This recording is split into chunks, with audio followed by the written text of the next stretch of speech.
Wherever we can, we will keep the traffic moving. It's absolutely a priority for us to keep Essex moving. Sometimes we will have to close the road. We close the road in cases whereby there's a risk to motorists using the road network because they might be distracted. There's also cases whereby we would want to reduce the opportunity of things falling from gantries onto the moving traffic, but also sometimes we have to stop it so that we can go in and effect an arrest in a safe working environment.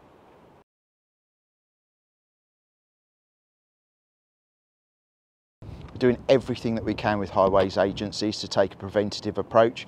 Only this morning we had officers in really close proximity to what was happening. There's 32 miles of M25 alone in Essex. There is over 70 gantries, over 54 super gantries. So working with highways, we'll maximise our resourcing and we'll do everything that we can to stop activity when it takes place.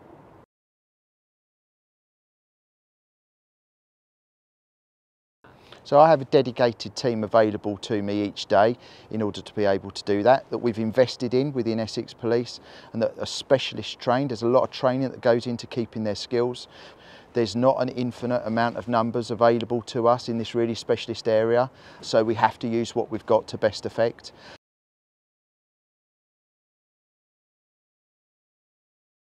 We're absolutely arresting everyone that commits a criminal offence, and we're proactively seeking to charge every single person. But those charging decisions are done in conjunction with the Crown Prosecution Service.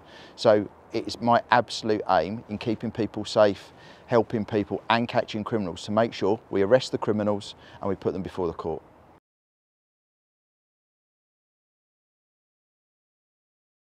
Public nuisance offences can demand up to 10 years in custody if found guilty. Now, we haven't had any of those, but what that does tell us is it's an indictable offence, which means it's triable at the Crown Court. You can go to prison for it.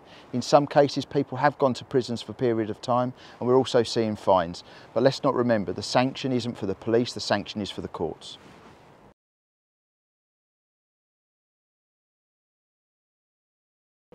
What we really don't want is the public taking independent action and ending up getting in trouble for what they think is the right thing to do.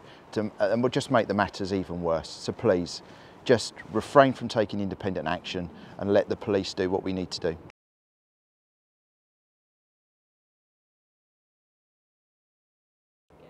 Contractors are professionally trained individuals. They've got protective equipment, they complete risk assessments before they go out, and they're really highly trained to work in such a hostile environment. Protesters aren't.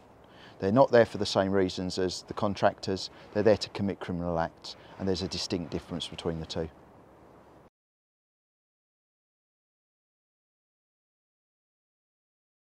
What I would say to them is just stop it, on the basis that you're putting yourselves at risk, you're putting the public at risk, you're putting my officers at risk.